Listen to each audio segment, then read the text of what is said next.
Starting in 5 seconds. Sir, this is the time to look at the performance of the journal fiscal situation. I have listened with some attention to the remarks from the opposition. Everybody is worried. I heard my friend speaking and the honorable member who spoke just now also talked about the problems of the size of the deficit of non-plan expenditure, the question of continuing inefficiency or relatively less efficiency of public enterprises, or the fear of the debt trap. These are familiar battle cries on the side of the opposition.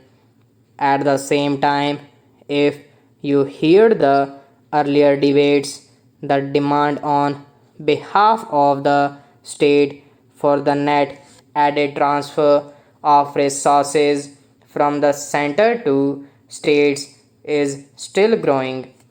The pressure is mounting. There is a demand for additional subsidy and continuation of existing subsidies.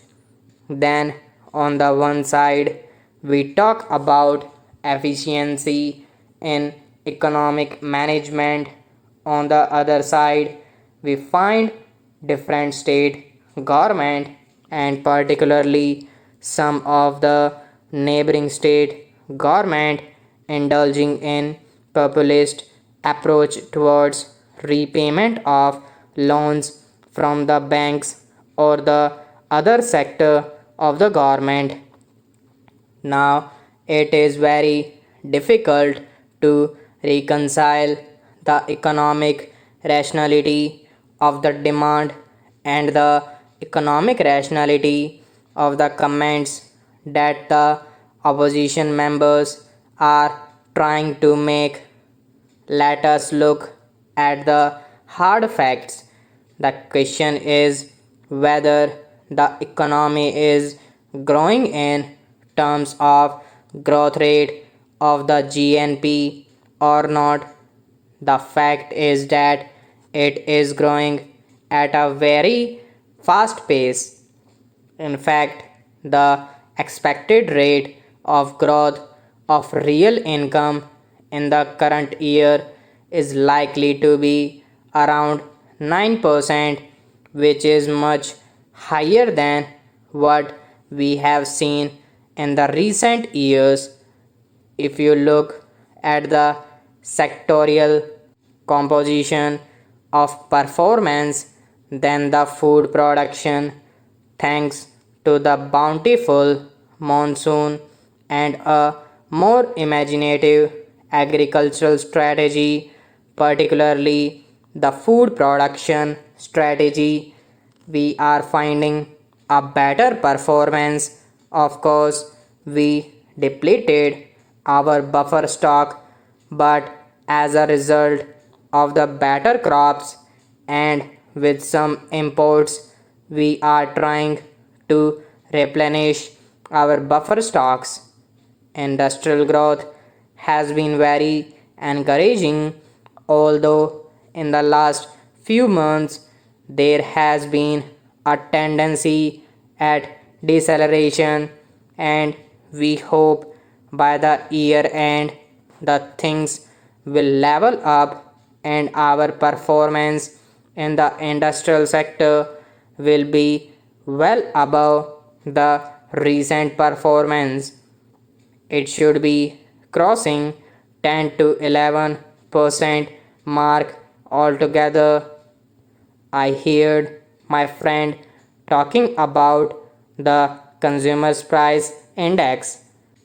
There is no doubt that it is in the rise in the consumer's price index that the consumer faces the real punch, but the increase has not been as alarming as we think, particularly if we look at the recent drought and the risk of likely increase in prices which did not take place. Now, so far as the consumer's price index is concerned, it is closely related to the liquidity in the economy. It is true that the liquidity is growing because disposable income has been growing because of different kinds of payments that we have committed, whether it is the sixth pay commission and the cascading effect of that in the rest of the economy, or the other salary settlements, dearness allowance, and all that. This leads to demand inflation, but on supply side, if our buffer stock position is right and releases are timely and adequate, all the operations both on the supply side and on the demand side of the buffer stock are efficient, then we should have no fears. It seems to me the very fact that the price index has not been rising at a very rapid pace shows that the supply management, so far as the essential commodities are concerned, has been somewhat efficient, and this has given us a relatively better balance with demand. Now, so far as the wholesale price index is concerned, it is very encouraging. As a matter of fact, there was a slight pressure, but if you take the latest figures, there has been a deceleration there. What is particularly encouraging is that in the agricultural product group, the rate of increase in the wholesale price index has been much less compared to the non-agricultural commodity group. However, the fact remains that the resource position of the governments remains under strain. When we talk of resource position, we talk of three components. Number one, what is the rate of the domestic savings, particularly the net figures, have been under serious stress.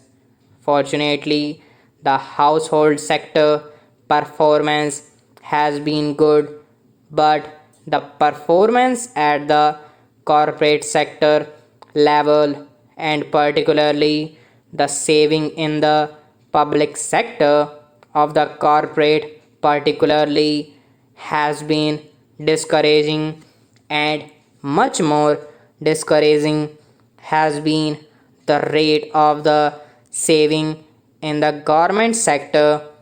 So, this is one area where substantial correction is required in order to generate adequate resource for investment. The second component is related to revenue. Now, if you take the total revenue picture, the direct taxes constitute 14% and indirect taxes constitute 85%, which are increasing every year. Stop.